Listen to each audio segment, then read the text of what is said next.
అద్దె కట్టేటప్పుడు సొంతింటి విలువ, ఆకలేసినప్పుడు అన్నం విలువ, ఉద్యోగం లేనప్పుడు డబ్బుల విలువ, విడిపోయినప్పుడు ప్రేమ విలువ, దూరమైనప్పుడు మనిషి విలువ, జాగ్రత్త లేనప్పుడు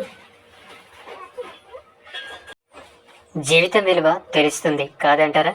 నీ ఎదురుగా నిలబడి నీ ముఖం చూసి నీ గురించి మాట్లాడడం చేతగాని వారే నీ వెనక నీ వ్యక్తిత్వాన్ని విమర్శిస్తూ మాట్లాడతారు.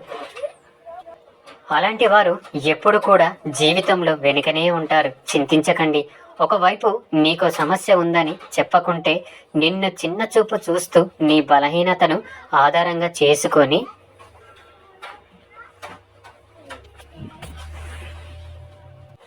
నిన్ను వాడుకోవాలి అనుకునే మనుషులు ఉన్న సమాజం.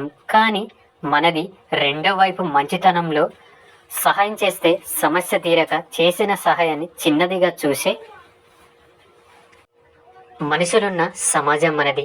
ఈ ప్రపంచంలో ఇద్దరు వ్యక్తులు భార్యాభర్తలు కావడం అనేది చాలా సులభం. కానీ ఆలోచిస్తే ప్రేమికులు కావడం అత్యంత కష్టం.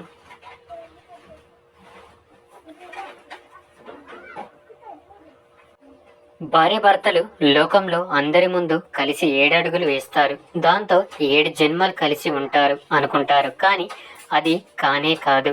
వారి మధ్య ప్రేమ లేకపోతే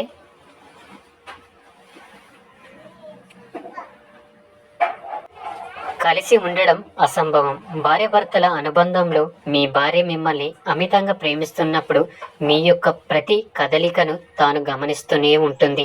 తిన్నారా లేదా,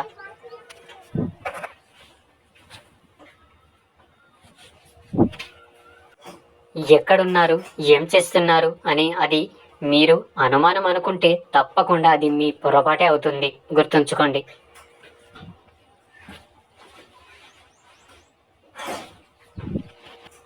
ఎంత గొడవ పడినా కూడా మరుసటి రోజు ఏమి జరిగినట్లుగా మాట్లాడే ప్రేమ దొరికితే వారి జీవితం స్వర్గమే అవుతుంది కాదంటారా? కానీ ఇప్పటి ప్రపంచం తీరు ఏమిటో తెలుసా? తాలిబొట్టు యొక్క అర్థం తెలియని పెళ్లిళ్ళు, భార్య యొక్క కన్నీటి విలువ తెలియని భర్తల నుదుట కుంకుమ విలువ తెలియని భార్యలు, బంధం విలువ తెలియని బంధుత్వాలు, పెద్దలకు గౌరవం ఇవ్వటం ఎరగని పిల్లలు, తప్పులను మాత్రమే ఎత్తి చూపే ప్రేమలు, కేవలం కాలక్షేపం కోసం మాత్రమే చేసే స్నేహాలు. ఓపిక పట్టినంత కాలం మనం మంచివాళ్ళం. ఎప్పుడైతే మన ఓపిక నశించి ఎదురు మాట్లాడతామో అప్పుడు మనల్ని ఒక శత్రులా చూస్తారు. ఎవరో కాదు, మన వాళ్ళే. ఇతిహాసం చెప్తుంది గతించిన రోజులు మంచివని, విజ్ఞాన శాస్త్రం చెప్తుంది రాబోయే రోజులు మంచివని, ధర్మం చెప్తుంది మనసు అలాగే బుద్ధి రెండు మంచివైతే అన్ని రోజులు మంచివేనని. అర్థమైందనుకుంటా. చదువుకున్న ప్రతివారు సంస్కారాలు కారు, చదువు లేని ప్రతివారు సంస్కారహీనులు కారు. పేద ధనిక భేదం లేకుండా అందరినీ గౌరవించగలిగే వారే మంచి సంస్కారవంతులు. గుర్తుంచుకోండి. మనిషిలో కోపం అలాగే సహనం రెండు ఒంటరిగానే ప్రయాణం చేస్తాయి. కానీ కోపం వస్తే అన్నిటినీ లాగేసుకొని పోతుంది. అది సహనం అన్నిటినీ మన దగ్గర పోగేసుకుంటుంది. ఒక్క నిమిషంలో జీవితం ఏమీ మారిపోదు, కానీ ఒక్క నిమిషంలో తీసుకున్న నిర్ణయం మాత్రం జీవితాన్నే మార్చివేస్తుంది అనేది వాస్తవమని మర్చిపోకండి. ఎవడు చుట్టం, ఎవడు పక్కం, ఎవడికి వాడే స్వార్థం, ఆప్యాయత ఆత్మీయత అంతా కూడా ఒక బూటకం. అవసరానికో మాట, అది నెరవేరగానే అందరు చేతులు ఊపేస్తారు. ధనమున్న దగ్గర గుణముండదు, గుణమున్న దగ్గర ధనముండదు. ఆప్తులెవరు, ఆత్మీయులెవరు, నింద వెయ్యని బంధువులెవడు, కష్టం వచ్చినా నష్టం వచ్చినా నీ వెంట నిలిచేది ఒక్కటే, అది నీ నీడ మాత్రమే. ధైర్యంగా ఉండు, విశ్వాసంతో పోరాడు. ఓడిన ప్రతిసారి మనం గుర్తు చేసుకోవాల్సింది ఒక్కటే, ఇది ఓటమి కాదు పాఠమని గుర్తుంచుకోండి. జీవితం అన్నిటినీ పరిచయం చేస్తుంది. తిని ఖాళీగా కూర్చునే రోజులను, అసలు తినడానికే సమయం దొరకని రోజులను, నిద్ర పట్టని రాత్రులను, అలాగే నిద్ర లేని రాత్రులను, ఆకాశానికి ఎత్తే అభిమానాన్ని, పాతాళానికి తొక్కే మోసాన్ని, బాధలో తోడుగా ఉండే బంధాన్ని, బాధించే బంధువులను, ఘోరమైన ఓటమిని, అలాగే ఘనమైన గెలుపుని కూడా కావలసిందల్లా కాస్తంత ఓపిక మాత్రమే. కాలానికి తెలుసు ఎప్పుడు ఏది ఇవ్వాలో, అలాగే కర్మకు తెలుసు ఎప్పుడు నీకు ఏది చెయ్యాలో. అర్థమైందనుకుంటా.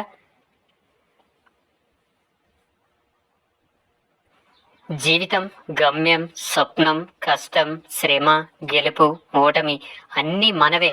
పడితే లేవాల్సింది మనమే. బాధను అలాగే గాయాన్ని దిగమింగాల్సింది మనమే. ధైర్యం చెప్పుకోవాల్సింది కూడా మనకే. ఇతరులు కేవలం చోద్యం చూస్తారు, వీలుంటే ఎగతాళి చేస్తారు అంతే. కాబట్టి ఎవరిని కూడా పట్టించుకోవద్దు. అన్ని గమనిస్తూ ముందుకు సాగిపోవాలి. ధైర్యంగా ఉండండి. నేటి స్త్రీ యొక్క ఆవేదన ఎలా ఉంది అంటే, అందంగా లేకుంటే అందమైన అమ్మాయి కావాలని వేధిస్తూ ఉంటారు. అమ్మాయి అందంగా ఉంటే ఎంత మందితో తిరిగిందో అని అనుమానించి చంపేస్తారు. కట్నం తగ్గినా చంపేస్తారు. కానుకలు తేకపోయినా చంపేస్తారు. ప్రేమిస్తే తల్లిదండ్రులు చంపేస్తారు. ప్రేమించకపోతే ప్రేమించిన వాడు చంపేస్తాడు. ఎందుకు ఆడదానిగా పుట్టాను అని అనుకునే లోపే పుట్టకముందే చంపేస్తున్నారు. నేటి సమాజం ఇలానే ఉంది కాదంటారా? మన జీవితంలో కష్టకాలంలో కూడా మనకు జరిగే ఏకైక మంచి ఏమిటంటే, అలాంటి సమయంలోనే మన అనుకున్న వారి అసలు రంగులు బయటపడడమే.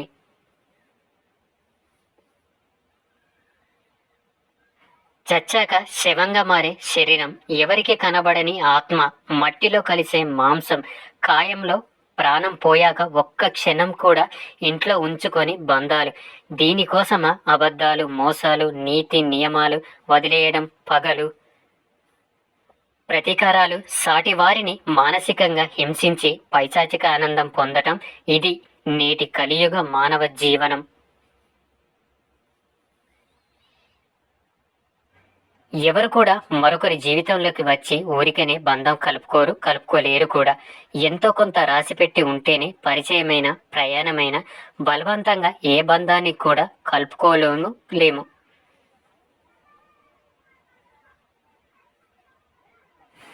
కలిసిన ఏ బంధాన్ని కూడా లేము. అంతా కూడా కాలం రాసిన కథ ప్రకారమే జరుగుతుంది. మనిషి యొక్క జీవితం ఎంతో విచిత్రమైనది. యవ్వనంలో సమయం అలాగే శక్తి రెండు ఉంటాయి, కానీ డబ్బు ఉండదు.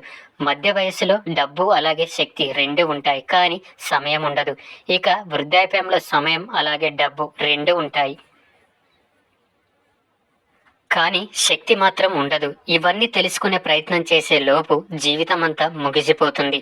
మనం పుట్టినప్పుడు మనల్ని ఎవరు వచ్చి చూశారో మనకు తెలియదు. మనం మరణించాక ఎవరు చూడడానికి వస్తారో కూడా మనకు తెలియదు. కాబట్టి మనం బ్రతికి ఉన్నంత కాలం మనతో ఉన్న వాళ్ళను మనసారా ప్రేమించండి. ప్రేమ, ఆప్యాయత, అనురాగాలను పంచండి. మనం మరణించి కూడా జీవించేలా ఆ మానవత్వాన్ని ఈ ప్రపంచమంతటా చాటండి. ఇక అందరితో నాతో పాటు ప్రేమతో ధ్యానించండి. రాధాకృష్ణ.